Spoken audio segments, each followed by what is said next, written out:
ஐயா. சொல்லுங்க. என்னது? இப்ப இதெல்லாம் நீங்க சொல்றீங்க, புரிஞ்சிக்க முடியுது. நல்லா நல்லா கரெக்டா அறிவு கெட்டுது. சரி. ஆனா இதோட இதோட ஃபவுண்டர் யாருயா? ஃபவுண்டர் இந்த இந்த உலகத்துக்கு எப்படி அந்த முதல்ல ஒருத்தர் இருந்திருப்பார்ல. இப்ப உதாரணத்துக்கு ஒரு பல்பை கண்டுபிடிக்க ஒரு தாழ்வா எடிசன் வேணும். அது மாதிரி ஆமாய்யா. இதை யாரு கண்டுபிடிச்சா? ஓகே. அருமையான கேள்வி. நல்ல சிறப்பான கேள்வியா கேட்குறீங்க. உதாரணமா, நீங்க வந்து பல்ப கண்டுபிடிச்சது என்பது வந்து, இப்ப தாமஸ் ஆல்வா எடிசன்னு வச்சுக்கங்களேன். சரியா? ம். இப்ப அவர் பல்ப கண்டுபிடிச்சாருன்னா, அவரு ஆரம்ப காலத்துல ஒரு பெரிய ஒரு இத வச்சுக்கிட்டு, அந்த வெளிச்ச ஆனா, பல்புன்னு ஒண்ணு கண்டுபிடிச்சாரு. அவரு முதல் ம், முயற்சியாக ஒண்ணு பண்ணுனாரு. ஆனா ஆமா. அது முழுமையா இன்னைக்கு இருக்கிற பல்பையும், இன்னைக்கு இருக்கிற வெளிச்சத்தையும் பார்க்கும்போது, அவருக்கு ஓகே ஓகே. அவருக்கு வந்து புரியுது. முழுமையானதா இல்ல. அதுக்கப்புறம் ஆமா. ஒருத்தர் வந்தாங்க. அத சிறப்பா ஆ. செஞ்சுட்டாங்க. சரியா? ஓகே. சரி. அது மாரி அப்படி காலம் போக, போக அதுல வந்து உயர்வா நமக்கு கொடுத்துட்டே இருந்தாங்க. ஆனா, ம். ஆரம்பத்துல துவங்கியவர் வந்து முழுமைத்துவம் வாய்ந்தவரா? இல்ல இன்னைக்கு வந்து அவரோட பெட்டரா இருக்காங்களா? இன்னைக்கு பெற்ற பல்ப். ஓகேவா? சரி. ஆமா. ஆனால், இதெல்லாம் உலக பொருள்களுக்கு வேணா இதெல்லாம் வந்து நம்ம கம்பேர் பண்ணி பார்க்கலாம். ஆனால், ம். மனிதர்கள் முயற்சி செய்தார்கள். இதுக்கு முயற்சி பண்ண மாரி, இதுக்கெல்லாம் ம். மூலப்பொருள் எது என்பதற்கான இறைவனை ம். கண்டுபிடிக்கிறதுக்கு முயற்சி செஞ்சாங்க. அவங்கலாம் அவங்களுக்கு தெரிஞ்ச வழிகள சொன்னாங்க. ஆனா, ஓகே. இப்ப 10,000 ஆண்டுகளுக்கு முன்னால ஒருத்தர் இத வந்து ஆராய்ச்சி பண்ணாங்கன்னா, நிச்சயமாக அவங்க அவங்களுடைய அறிவு காலத்துக்கு எவ்வளவு முடியுமோ அவ்வளவுக்கு இறைவன உணர்ந்தாங்க. ஆமா. அப்படி பார்க்கின்ற பொழுது, ஆனால் இறைவன் அவங்க மனிதனுக்கு வந்து உண்மையிலேயே முழுமையாக இறைவனை பற்றி அறிந்து கொள்ளுகின்ற ஆற்றல் இல்லை. ஏன்னா, அவனுடைய அனைத்து ஆற்றல்களுமே எல்லை உடையதாக தான் இருக்குது. அவன் எவ்வளவு பெரியவனானாலும் சரி. அவருடைய அறிவு ம். வந்து மேக்ஸிமம் விரிவடைஞ்சதுக்கு அப்புறம் இறைவனா மாறிடலாம். அதுக்கப்புறம் மாறினதுக்கு அப்புறம் அத பத்தி சொல்றதுக்கு அவன் திரும்ப வர முடியாது. அதுதான் இப்ப இறைவனா ஏன் இந்த கூற்ற கேக்குறேன்னா, இப்போ ஒரு இதுல வந்து இளையராஜா இந்த வேர்ட்ஸ பயன்படுத்துறாரு. சொல்லுங்க. என்னன்னா, இனிமேல என்னைய பார்க்க முடியாது. இனிமேல நான் மறு ஜென்மம் இல்லன்றாரு. சரியா? அது எப்படி அவரு உணர்றாரு? அவரு எப்படி அத சொல்றாரு உணர்ந்து? ஐயா நானும் சொல்லுவேன். இதுக்கு அதுதான் முன் கேட்கிறேன். இதுக்கு முன்னால ம். நான் வந்து புத்தரா இருந்தேன். உங்களுக்கு தெரியுமா? அப்படின்னு நான் தெ- கேட்டேனா? இல்ல ஒரு தெரிய பேச்சு ஒரு இல்ல பேச்சுக்கு இல்ல நான் இத சொல்ல நான் தான் ஆ. புத்தரா இருந்தேன். உங்க ஆமா அறிவுக்கெல்லாம் அது சொல்றாங்க. எட்டாது. இல்ல சொல்றாங்க. சொல்லிக்கிட்டு இல்ல இருக்காங்க. எதுக்கு இத சொல்ல வரேன் உதாரணத்துக்குன்னா, இப்படி ஆ. அவங்கவங்க ஏதாவது ஒண்ணு சொல்லுவாங்க. அது ஆ. சொல்வதெல்லாம் நிஜம் அல்ல. அது வந்து ஓகே. அடுத்த பிறப்பு இருக்குதா இல்லையான்றது ஆ. மனிதனுக்கெல்லாம் தெரியாது. தெரியாதுய்யா. அதுதான் அது. ஆ. ஓ, தெரியாது. மனிதனுக்கு உண்மையே தெரியாது. ஏய்யா அப்படி அந்த அந்த ஆ. ரகசியங்கள்லாம் அவன் படித்தவனுக்கு மட்டுமே தெரிஞ்ச ரகசியத்தை எனக்கு தெரிஞ்ச மாதிரி நான் பேசுறது. அப்படி அவனா ஆ. நீங்க அவனா மாறினா அந்த சீக்ரெட் தெரியும். ஆனா அவனா மாறிட்டீங்கன்னா நீங்க முதல்ல இளையராஜா உருவத்துல இருக்க மாட்டீங்க. அத சொல்றதுக்கு. ஆ. ஆ. ஓகே. ஆ. ஆ. ஏன்னா நீங்க அவனா ஆமா. மாறிட்டீங்கன்னா நீங்களா இருக்க மாட்டீங்க. அத சொல்வதற்கு ம். அதனாலதான் கண்டவர் விண்டீலர். விண்டீலர் என்றால் சொல்லவில்லை. கண்டவர் இறைவன் ம். யார் என்று அறிந்தவர்கள் அதான் சொன்னதில்ல. சொல்லவே யாரு முடியாது. முடியாது. மனிதனா இருந்தா சொல்ல முடியாது. ஆமா. அதே மணி. மாதிரி ஆமா. விண்டவர் என்று சொன்னவர்கள் கண்டதில்லை. இதுதான் ம். இறைவு தத்துவத்தை பொறுத்த வரணும். இத நம்ம கொஞ்சம் ம். ஆராய்ச்சி பண்ணி பார்த்தா உண்மையிலேயே ஏன்னா, எப்ப மனித அறிவு வந்து இறைவனா மாறிடுச்சோ, அதான் மோட்ச நிலை அடைஞ்சிருச்சோ, இந்த உடலை விட்டு எல்லா பாவ புண்ணியங்கள் என்று அதெல்லாம் இல்லாம போதும். அப்ப அ- அதுக்கு மேல மனம் இல்ல. அதுதான் என்ன அனுபவிக்கிறதுக்கு இப்ப மோட்ச நிலைன்னு சொல்றீங்க. அது யாரு உணர்ந்தா? இப்ப நீங்க அது சொல்றீங்களா அந்த வேர்ட்ஸ மோட்ச நிலைன்னு? இப்ப உணர்ந்தவர் தான் அதை சொல்ல முடியும். நிச்சயமாயா. ஆனா, அது. ஆ. அ இதுல வந்து மோட்ச நிலையில பல்வேறு படிநிலைகள் இருக்கின்றன. அப்ப அந்த இளையராஜா அந்த நிலையை அடைஞ்சிட்டாரு தானே அவர் உணர்றாரு. ஐயா பல்வேறு படிநிலைன்னு சொன்னா, நான் இளையராஜா அத உணர்ந்தார்ன்னு நான் சொல்லலையா? இல்ல அந்த சொல்றேன். பல் அவரு ஆமா. இல்ல இளையராஜா விட்டுடுங்க. அவரு ஆ. சொன்னது வந்து அது மாரி 1000 பேர் சொல்றாங்க. ஆனா நான் இப்ப சொல்ல வரத ம். கவனமா கேட்டுங்க. இந்த இறைவனோடு இரண்டர கலக்கின்ற மோட்ச நிலை என்பது பிறப்பற்ற நிலை. ம். மரணமில்லா பெருவாழ்வு. அது அந்த பேர் சரி. தான் மரணம் இல்ல. ம். மரணம் எப்போ ம். இருக்கும்? பிறந்தா தானே மரணம். அப்ப ஆமா. இதுவே பிறப்பற்ற நிலை. பிறப்பற்ற ஆமா. நிலை தான் அவரு வள்ளலாரும் சொன்னாரு. அப்போ ம். இந்த மோட்ச நிலையிலேயே நீங்க ம். பல்வேறு படிநிலைகள் இருக்குது. அதோட துவக்கத்துல ஒரு மாரி ஒரு ஃபீல் தெரியும் உங்களுக்கு. ஓகே. அதுக்கு அடுத்த அதுதான். நிலையில அதுக்கு அடுத்த ம். நிலையில வேறு மாரி ஒரு உணர்வு இருக்கும். ஓ. சுயநலமே இல்லாத ஒரு நிலை அது பேரின்ப நிலையாக இருக்கும். அத வள்ளலார் ஓ. வந்து அழகா சொல்லுவாரு. அத ம். வள்ளலார் ம். வந்து அவருடைய அனுபவத்துல கண்டத சொல்ல முயற்சி பண்ணாரு. அவர் என்ன சொன்னாரு பாருங்க, ம். நினைந்து நான் ம். நினைச்சுக்கிட்டே ம். இருந்தேன் அவன. ம். உணர்ந்து. ஃபர்ஸ்ட் முதல்ல அவன நெளிஞ்சு நினைச்சுக்கிட்டே இருந்தேன். அதுக்கப்புறம் ம், உணர்ந்து உணர்ந்து அப்புறம் அவன் யாருன்ற ஒரு உணர்வு எனக்குள்ள தோணுச்சு. ஃபர்ஸ்ட் ம், நினைக்கதான் தொடங்கினேன்.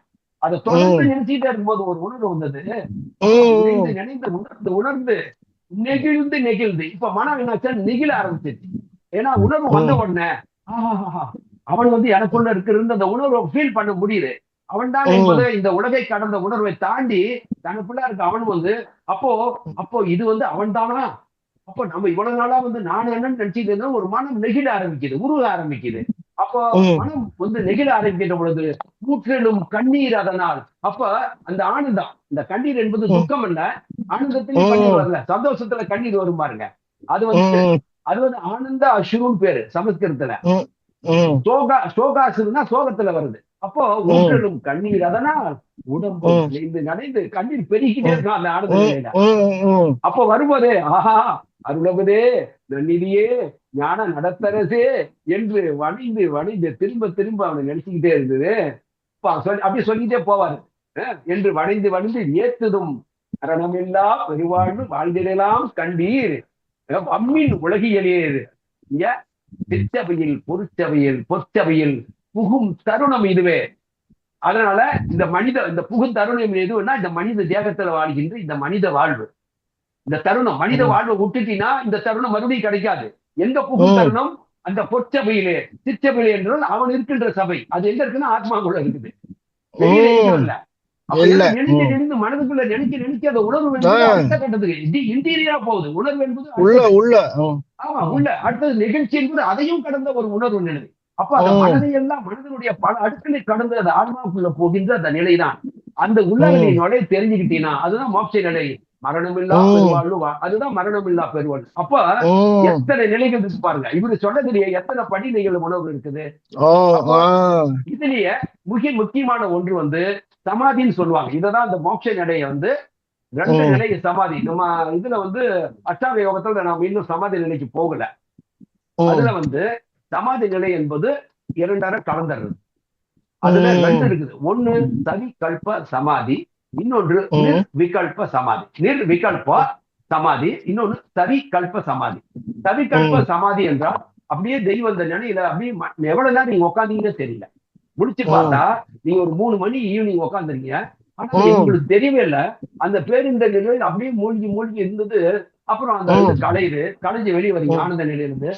பார்த்தா 9 மணி காட்டுது. என்ன 9 ம், மணி? பகலா இரவா தெரியல. ஆனா வெளியில ம், பார்த்தா இரவு. அப்ப இரவு 9 மணி. 3 மணிக்கு உட்கார்ந்தேன். இத்தனை மணி நேரம் ஆச்சு தெரியலையே. ம், காலத்தையும் கடந்த நிலை, அந்த ஆனந்த ம், நிலை. அப்போ இந்த நிலை என்பது பாத்தீங்கன்னா சவி கல்ப சமாதி. அதாவது ம், மீண்டும் அதாவது சமாதி நிலையில இருந்தீங்க, இறைவனோடு இரண்டரை ம், கலந்து இருந்தீங்க. ஆனா ம். இருந்தீங்க மீண்டும் உங்க உணர்வு நிலை இந்த உலக நிலைவுக்கு வந்துடும். இப்படி அடிக்கடி அடிக்க செய்யும்போது இந்த நிலை வருகின்ற போது சவிகல்ப சமாதி நிலை ஒருவருக்கு கிடைக்கும். ஆனா ம். நிர்விகல்ப சமாதி என்று சொன்னால் ஒரு கட்டத்துல ஒரு நாள் இப்படி பல முறை அவன் வாழ்க்கை நடந்து ஒரு கட்டத்துல அந்த உள்ள போனவன் வெளிய வர எல்லை முடியாது. இல்லாத காலம் வரை அப்படியே அதுக்கப்புறம் எதுவுமே மனதில் அனுபவிக்கப்பட வேண்டிய அவருடைய வினை பயன்கள் என்பது இல்ல, அந்த எதுவுமே இல்ல. தன்மையில இருக்கக்குள்ள ஆன்மா இருக்காது. உடல் மட்டும் அப்படியே இறந்த இறந்த நிலையை போயிருமா? எப்ப ஆன்மா இல்லாம போகணும் ஐயா, அந்த உடல் செயலற்று எல்லாமே காற்றெல்லாம் வெளியே போயிடும். இப்ப இல்ல, நம்ம இல்ல. இப்ப நீங்க ஆமாய்யா சொன்னீங்க அவர் அப்படிதான். நீங்க அந்த சொல்றதுதான் அவரு கரெக்ட். உருகி சொல்லுங்க. உருகி போய் போன பிறகு இந்த உடல் அப்படியேதான் இருக்கும். இல்ல அது அது இறந்து. மாதிரி அவரு அவரு அவர் ஆ, அனுபவிச்சதை சொன்னாரு, திரும்ப ஆ, சொல்றதுக்கு வந்தாரு. ஆ. அது சவிகல்ப சமாதி அந்த நிலை. அது மாதிரி மனிதனுக்கு உண்மையான ஆன்மீகத்தில் உள்ள பொருள் சரி, பலமுறை ஏற்படும். சரி, சொல்ல அப்புறம் அவரு என்ன சொல்ல முடியல. அதான் இல்ல அவர் சொன்னது இந்த நிலையை சொன்னாரு. இந்த நிலைக்கு ஆ, பேரு சவிகல்ப சமாதின்னு நான் சொல்ல வரேன். ஆனால் ஆ, நிறுவன சமாதினா இதே இறைவனோடு இரண்டரை அந்த மனம் கலந்திருக்கின்ற பொழுது மீண்டும் ம், திரும்பி ம், நினைவுக்கு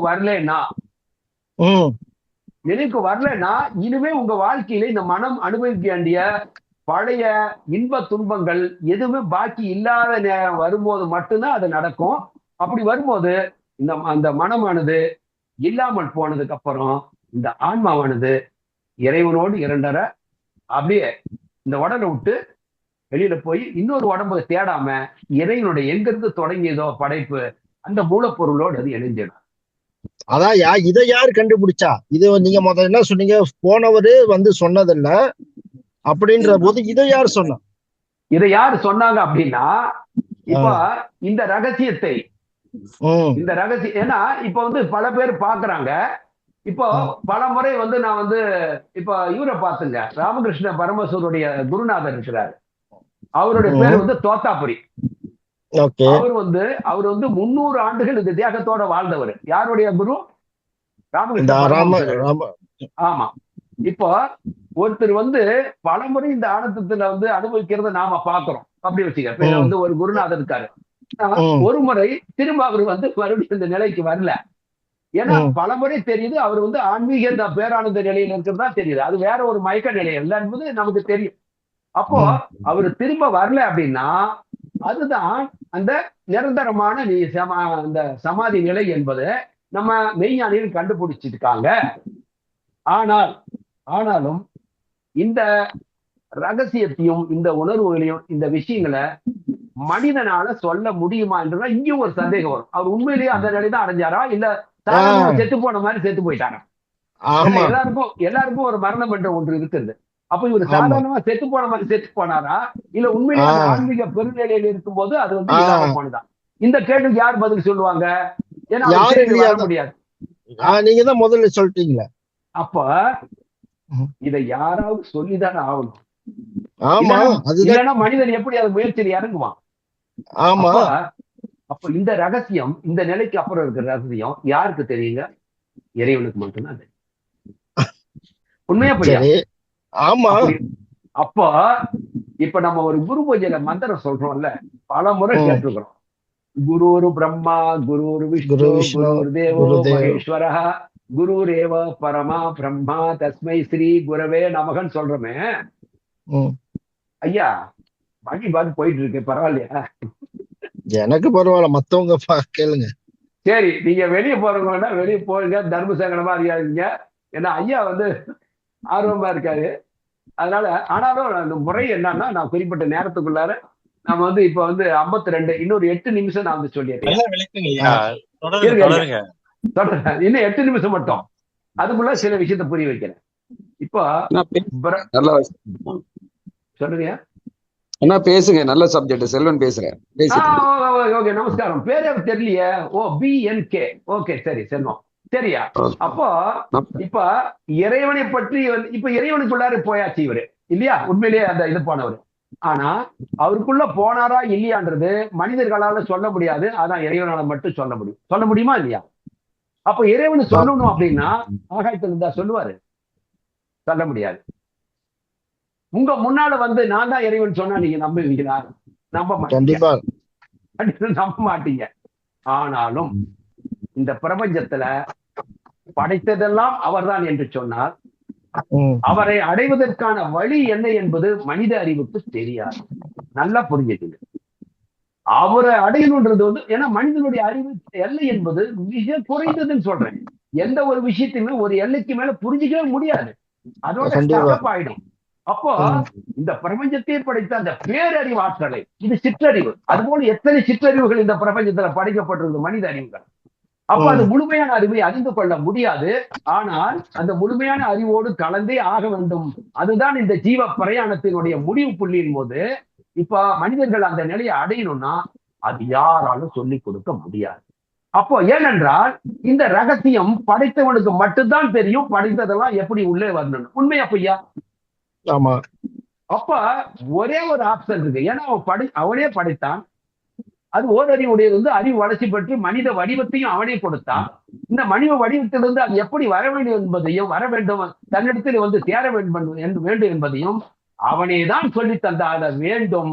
அதனால்தான் இறைவன் மனித வடிவிலே ஒரு குறிப்பிட்ட காலத்தில் இடைவெளியிலே திரும்ப திரும்ப மனித வடிவிலே தோன்றுவான், வருவான்.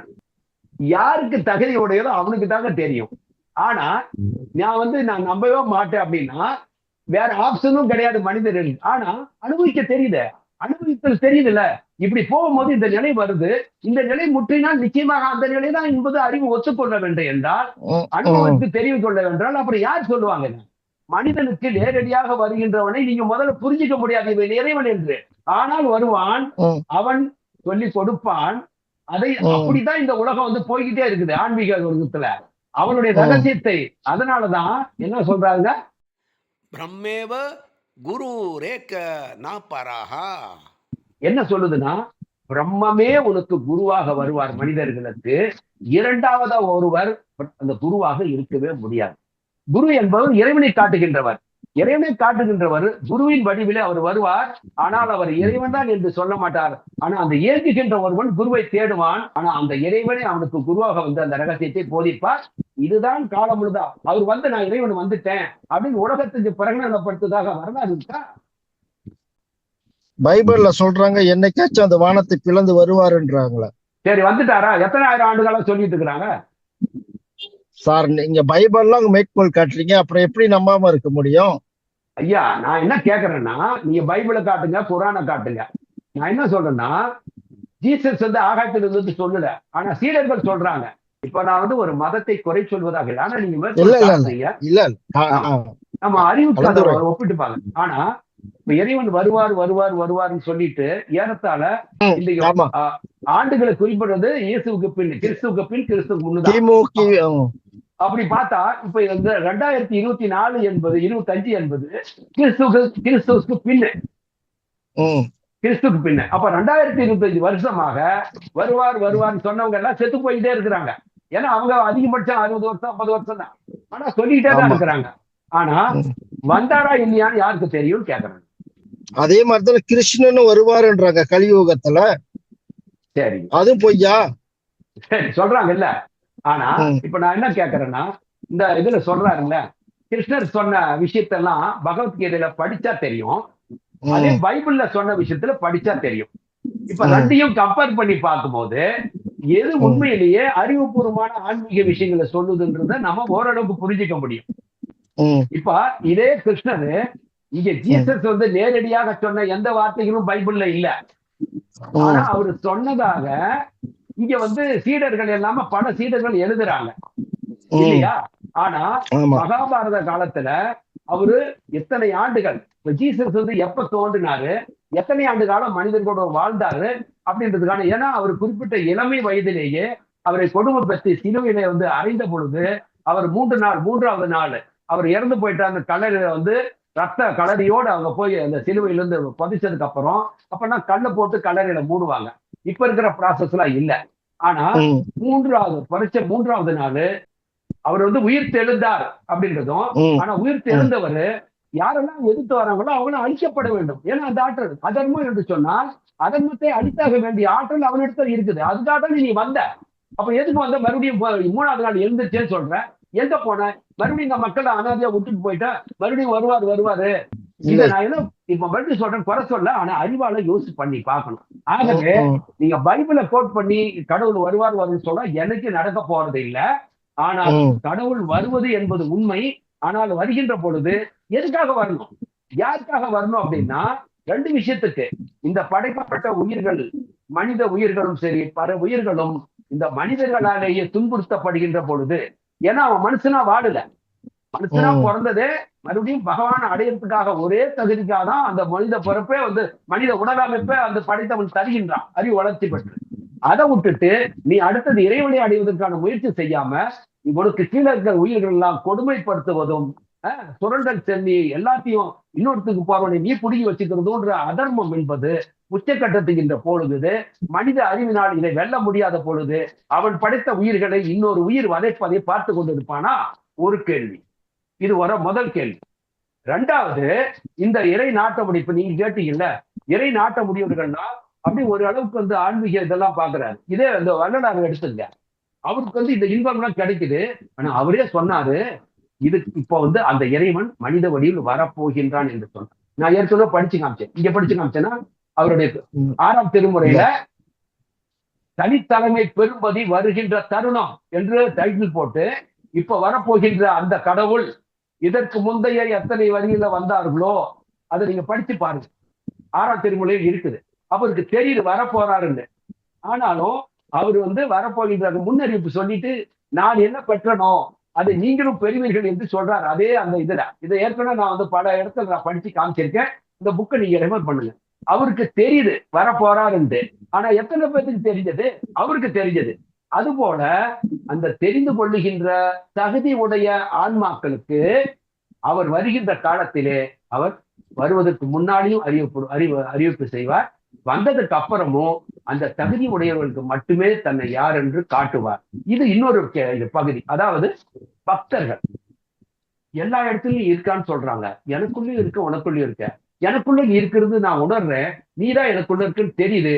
ஆனா நீ யாருன்னு இந்த இந்த இந்த குருட்டு கண்ணு, இந்த குறைபாடுடைய கண்ணால நான் தான் இதுன்னு எனக்கு இந்த அறிவுக்கு தெரியற மாதிரி ஒரு தடவையாவது என் முன்னால வந்துட்டாவது மறைஞ்சு போயிட மாட்டியா அப்படின்ற ஏக்கம் இருக்குமா? இருக்கும். அப்ப அப்படி உண்மையாக இயங்குகின்ற உண்மையாக பக்தர்கள். பக்தி என்பதை நான் இன்னும் பேசவே இல்லை. ஏன்னா நம்மளுடைய இந்த கிளாஸுடைய பேரு பக்தி யோக தியானம். பக்தி பற்றியே பேசல. நான் இன்னும் யோகத்தை பத்தி பேசல, தியானத்தினுடைய விஷயத்துல பேசிட்டேன். அது அஷ்டாங்க யோகத்தை பத்தி பேசிட்டோம். சரி, ஓகே. அப்போ அந்த ஏக்கம் இருக்கின்ற ஆத்மாக்கள் இந்த உலகத்துல இருக்கா இல்லையா? உண்மையிலேயே தேடுதல். அவங்க யாரு? நம்மளோட கூட அத்தகைய ஆவலுடையவர்கள் கூட நீங்க பைத்தியக்காரமா தெரியுமா ஐயா? நமக்கு தெரியாது. இவன் உண்மையிலேயே அந்த இறைவனை தேடுகின்ற ஆத்மாவன் கூட ஒருத்தர் பார்த்து நீங்க எப்படி அவன் பார்க்கறது ரொம்ப சிம்பிளா இருப்பான், சாதாரணமா இருப்பான். அவனுக்கு எந்த படம் உபகரணம் எதுவுமே இருக்காது. அப்ப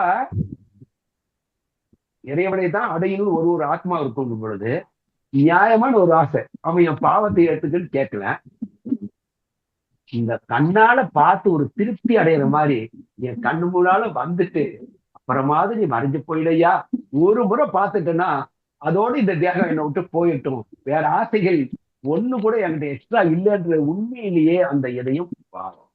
அது போல ஒருத்தர் இல்ல, உண்மையிலேயே அந்த தாகமுடைய பல பேர் இருப்பார்கள். அவர்கள் எல்லாம் ஓரிடத்திலே வர வைப்பார் அவன் வந்த பிறகு.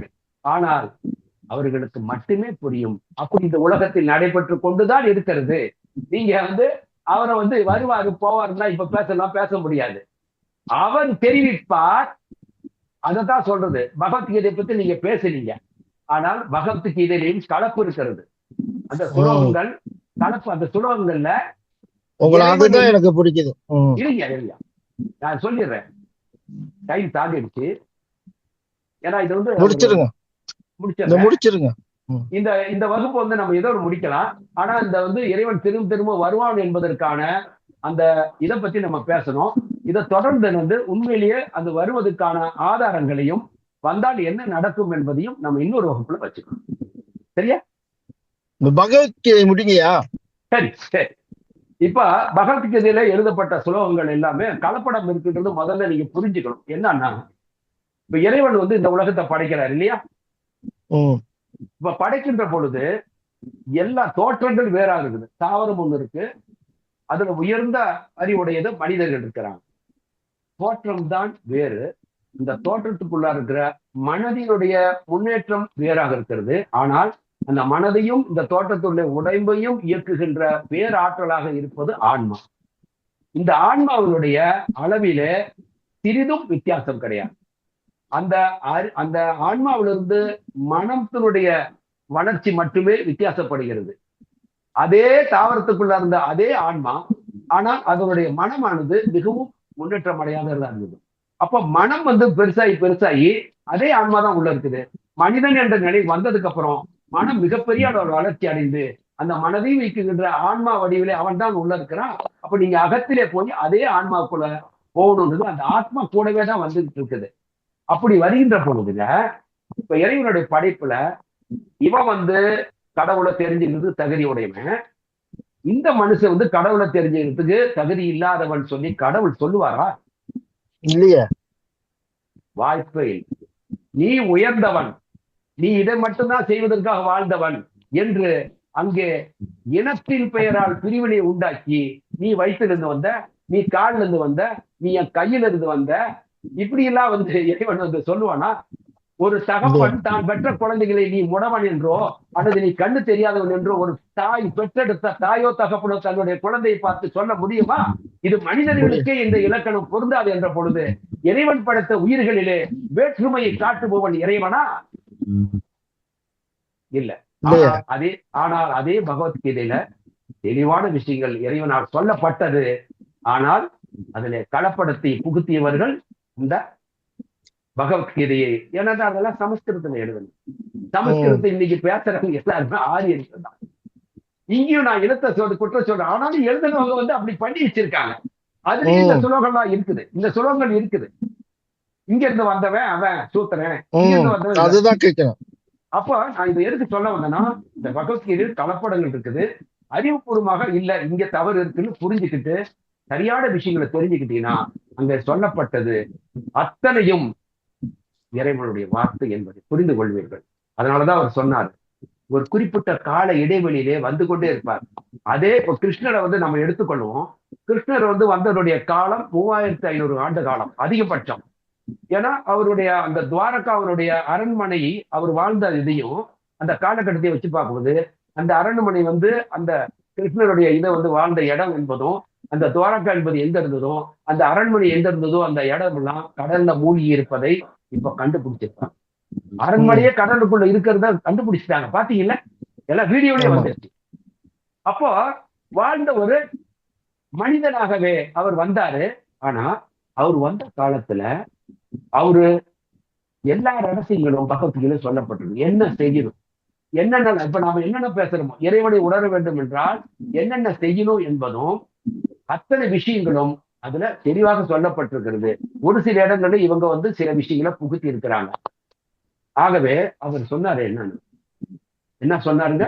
ஸ்லோகம் இருக்குல்ல, பரித்ராணாய சாதூனாம் விநாசாய துஷ்கிருதாம் தர்ம சம்ஸ்தாபனாத்தாய சம்பவாமி யுகே யுகே, யுகம் தோறும் சம்பவாமி, நான் தோன்றிக் கொண்டே இருப்பேன். எப்ப எதுக்கு வரணும் அப்படின்னா, ஒரு யுகம் என்பது 3500 காலம், 3000 3500 கால இடைவெளி. அதுதான் இந்த ஆன்மீக ரீதியாக கணக்கிடப்பட்ட யுக காலம், யுக சந்தின்னு பேர்.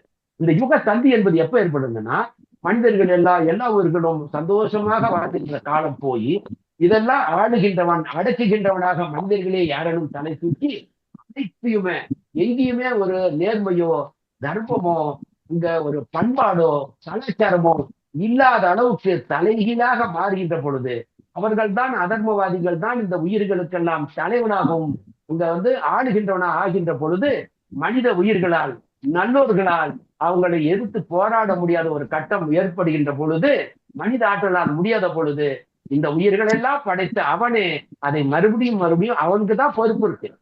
ஒரு நம்ம பெத்த பிள்ளைங்க கஷ்டப்படும் போது ஒருத்தர் இதான் போது தாய் தகப்பன் தான் போய் தலையிடுவாங்க, இது பண்ணக்கூடாது அப்படின்னு. அது போடலாம், சாதாரண லாஜிக் தான் இது. அப்ப அப்படி ஒரு காலகட்டம் வருகின்ற பொழுது அவன் மனித வடிவிலே தோன்றியாக வேண்டும். எல்லாத்தையும் படைச்சவன் மனுஷ வடிவத்துல வர முடியாதா? ஐயா, மனிதர்களோட மனிதன் வர முடியாதா? ஆனால் வருகின்ற பொழுது இப்ப கிருஷ்ணர் பத்தி பேசணும். மகாபாரதத்துல அவரு மகாபாரத யுத்தத்துல ஒரு மன்னனாக தான் ஒரு ஆக்ட் பண்ணாரு. ஆனாலும் அந்த காலகட்டத்துல இந்த பாரத பூமியில அங்கங்க குறுநில மன்னர்களாக அவன் ஆட்சி புரிஞ்சு மக்களை கொடுங்கோன்மையாக வாழ்ந்த எல்லாத்தையும் அழித்து நல்லோரிடம் ஆட்சியை பொறுத்து அந்த பாரத மக்கள் அனைத்துவருக்கும் தர்மத்தை எல்லா இதுவும் கிடைக்கிற அளவுக்கு ஒரு இதை உருவாக்கி தந்து விட்டு போனாரு ஒரு இன்று. அதுக்காக தான் அவர் வந்தாகணும், அதர்மத்தை அழிச்சாகணும். அதான் என்ன சொல்றாருங்க, அதுல சொன்னாங்க இல்லையா, சம்பவாமி யுக, எப்ப இந்த அதர்மம் கீழையும் அதர்மம் மேலையும் தர்மமும் கீழே வருகின்ற பொழுது சஜாத்மான நம்ம திரும்ப வருவேன்னு சொல்றாரு. அதுல அப்படி வருகின்ற பொழுது அவரு 2 காரணங்கள். ஒண்ணு, இந்த பாதிக்கப்பட்ட அனைத்து மக்களுக்கும் அவர் அனைத்து 5 தேவைகள், உடல் தேவை, உடை தேவை, இருக்க இடம் தேவை, மருத்துவம் தேவை, இப்படி 5 உணர்வுகள், ஒழுக்க உடை, உணவு, இருக்க இடம், அப்புறம் கல்வி, மருத்துவம். இது ஒரு மனிதனுக்கு அடிப்படை தேவைகள், இந்த பஞ்ச தேவை. இதை அவரு கிடைக்கிற மாதிரி ஒரு சூழ்நிலையை உருவாக்கிட்டு எல்லாம் சரியானதுக்கு அப்புறமேட்டு இங்க அவரு மறுபடியும் போயிடுவார். இன்னொரு காரணம், ஏங்கி கொண்டிருப்பாங்களே அவங்களுக்கெல்லாம் ஒரு காரணம். தன்னை யாருன்னு அதுல எவ்வளவு பேர் உணர்ந்தாங்க அந்த காலகட்டத்துல? கிருஷ்ணனுக்கு தெரிஞ்சது யாருன்னு, அதே கிருஷ்ணனுடைய அந்த பஞ்சபாண்டவருடைய மனைவிக்கும் தெரிஞ்சது, பீஷ்மருக்கும் காமிச்சாரு, கர்ணனுக்கும் காமிச்சாரு, ஒரு காந்தாரிக்கும் காட்டினாரு. அது போல ஒரு சிலர் மட்டுமே அந்த அவர் வந்திருப்பவர் இந்த மனித வடிவிலே, அந்த பிரபஞ்சத்தினுடைய மைய கருவாகிய பரமபுருஷன் இந்த மனித வடிவிலே வந்திருக்கின்றான். அவன் செய்ய வேண்டிய 2 காரியம், ஒண்ணு இந்த உலக காரியங்களை நிறைவேற்றுவான், இன்னொன்று பக்தர்களுக்கு தன்னை யாரென்று காட்டும். அவர்களுக்கு அருள்பாலித்து, உங்களுடைய ஆசை நீ காண வேண்டும் என்று ஆசைப்பட்டாய், என்னை பார்த்து விட்டாய். அர்ஜுனனுக்கு சொல்றாரு, நான் யாரை எண்ணி தியானம் செய்வது என்று சொன்னால், அப்ப சொல்றாரு, இந்த தியான யோகத்துல எல்லாம் சொல்லிட்டு வரும்போது அர்ஜுனன் கேட்கிறார், அப்ப நான் மனதுக்குள்ளார இறைவனை எண்ணி தியானம் பண்ணணும் அப்படின்னும் போது, அப்ப அவர் சொல்றாரு, என்னோட வடிவத்தை நீ பார்த்துட்ட, யாருக்கும் தெரியாது, மத்தவங்க யாரும் இந்த வடிவத்தை பார்க்கல. அப்போ நீ தியானம் செய்கின்ற பொழுது என்னை எண்ணி என்னையுடைய வடிவத்தையே நீ உன்னுடைய மனதுக்குள்ள தியானத்தின் பொருளாக பார்த்துக்கொள் என்று அவருக்கு பர்மிஷன் கொடுக்கிறாரு. அப்போ பகவத்கீதையில சொல்லப்பட்டது நிச்சயமாக எல்லாமே, எல்லா சீக்கிரத்தும் சொல்லியிருக்கு, வழிமுறைகள், மந்திரத்தை தவிர. ஏன்னா மந்திரம் மறுபடியும் திரும்ப திரும்ப அவர் சொல்லி கொடுத்திருக்காரு. அதை ஊருக்கு பிரகடனப்படுத்துறது இல்ல. மனநாத்து தாரையத்து யஸ்து சகா மந்திர பெருக்கிக்கு தக என்று சொன்னால், மனதில் உள்ள அந்த அறியாமை என்ற இருள், இந்த அறியாமை என்ற இருள் மனதை மூடிட்டு இருக்குது. அந்த அறியாமை என்ற இருள் வரும்போது எதை அறிய வேண்டும், எதை அறியக்கூடாது, எதை தெரிந்து எது நிலையானது, எது நிலையற்றது என்பதை அந்த அறியாமை மூடிட்டு இருக்கும்போது அதை நீக்கி மனதினுடைய பந்தங்களை எல்லாம் நீக்குவது எந்த ஓசையுடைய சொல்லோ அதுவே மந்திரம், மந்திரத்தில் இலக்கணம். அதை நீங்க புத்தகத்துல பார்த்து படிச்சீங்கன்னா, அது இறைவன் அதை போதிக்கின்ற பொழுது, குருவாக இருந்து போதிக்கின்ற பொழுது, அவருடைய அந்த வெறும் சொல்லு மட்டுமல்ல, இந்த சொல்லுக்கு அவரிடத்திலிருந்து ஆற்றலோடு அது பாய்ச்சப்படுகிறது. அது வழி வழியாக மீண்டும் அந்த மந்திரமானது காதோடு காதாகத்தான் அது இவரிடத்திலிருந்து ஒரு குருவத்திலிருந்து அடுத்த சீட. அப்போ இறைவனே குருவாக இன்னொருத்தருக்கு போதிச்சு, அவர் குருவாக இன்னொருத்தருக்கு சொல்லுவாரு. இந்த காலகட்டத்தில் அப்படி அப்படியே என்ன மாறி மாறி மாறி இந்த ஒரிஜினல் போயிடும். அதர்மம் வருகின்ற பொழுது மீண்டும் அவரே வருவாரு, இதை போதிப்பாரு. இது நடந்து கொண்டுதான் இது இருக்கிறது. இதை மனிதர்கள் ஏற்றுக்கொள்ள வேண்டும். ஆனா அவர் யாருக்கும் பாவங்களை நாம் ஏற்றுக்கணும் இல்ல, அவர் என்ன செய்வார்ன்றதுக்கும் இன்னும் வேறு விஷயங்கள்லாம் இருக்குது. அதை நம்ம படிப்படியாக மற்ற அடுத்தடுத்த விஷயங்களை தெரிஞ்சுக்கலாம். இப்ப அடிப்படையாக இறைவன் வருவார் என்றால் வருவார். வருகின்ற காலத்திலே இந்த உலகத்துக்கெல்லாம் அவர் தான் வந்துட்டேன்னு காட்ட மாட்டாரு. ஏங்குகின்ற இதயங்களுக்கு அவர்களே தன்னிடத்திலே அழைத்துக் கொள்வார். முக்திஷா கம்ஷாயா சத்குரு பிராப்தி. முக்தி அடைய வேண்டும் என்ற பக்குவ நிலை அடைந்த ஆன்மாக்களுக்கு சத்குரு பிராப்தி. சத்குருவாக அவரே வருவாராம் தேடி. ஏன்னா தகுதியுடைய குழந்தைய படிக்கிறதுக்கு தகுதியானவன்னு நீங்க ஸ்கூல்ல போய் சொல்லிக் கொடுக்கறதுக்கு ஒரு ஆசிரியை கொடுத்துறீங்கல்ல, அது மாதிரி இந்த ஆன்மீக நிலையை நீங்க ஏற்று அதை பின்பற்றுகின்ற நிலை வருகின்ற பொழுது அவரே குருவாக அவர் வருவாராம். அவர்கிட்ட நீங்க தேடி கூட போக வேண்டியதுன்றார். ஆகவே ஐயா, இந்த இதுல பகவத்கீதையில சொல்லப்பட்டிருக்கிறது அது எல்லாமே கலப்படம் இருந்தாலும் அதுல தூய்மையான விஷயங்களை பார்த்தோம்னா அப்பொழுக்கற்ற இறைவனுடைய எப்படி அடைய வேண்டும் என்பது எல்லாமே மிக அழகாக சொல்லப்பட்டிருக்கிறது. அது ஒன்றுதான் இன்றைக்கு உலகத்தில் இருக்கக்கூடிய தூய்மையான விஷயமா இருக்குது. அதுக்கு முன்னால யுகந்தரும் வருவன் சொல்ல சம்பவாமி யுக யுக அப்படின்னா, இந்த யுகத்தினுடைய காலகட்டம் 3500 ஆண்டுகள் என்று சொன்னால், இப்ப இந்த 3500 ஆண்டுகளுக்கு முன்னாடி இன்னொரு 3500 ஆண்டு போய் தான் ஆகணும். அப்பவும் வந்திருப்பாருன்னா வந்திருப்பார். வந்தாரா என்றால் வந்தாரு. அவரு யாரு இன்னொரு தடவை சரியா? ஆனா ஒருத்தரேதான் திரும்ப திரும்ப வருவாரு. ஆனா அந்தந்த காலகட்டத்தில் அவங்க அப்பா பெற்ற அம்மா அல்லது மற்றவங்களுக்கு ஒரு பேரை வச்சு அழைப்பாங்க. பேரு தான் வித்தியாசப்படும். அது இன்னொரு காலத்தில் பார்க்கலாம். சரியா? வகுப்பை முடிச்சுக்கலாமா? சரியா, மிக்க நன்றியா. நன்றி. அனைவருக்கும் நன்றி. அனைவருக்கும் நன்றி. கிளாஸ் நாம தூக்கத்திலிருந்து நன்றி.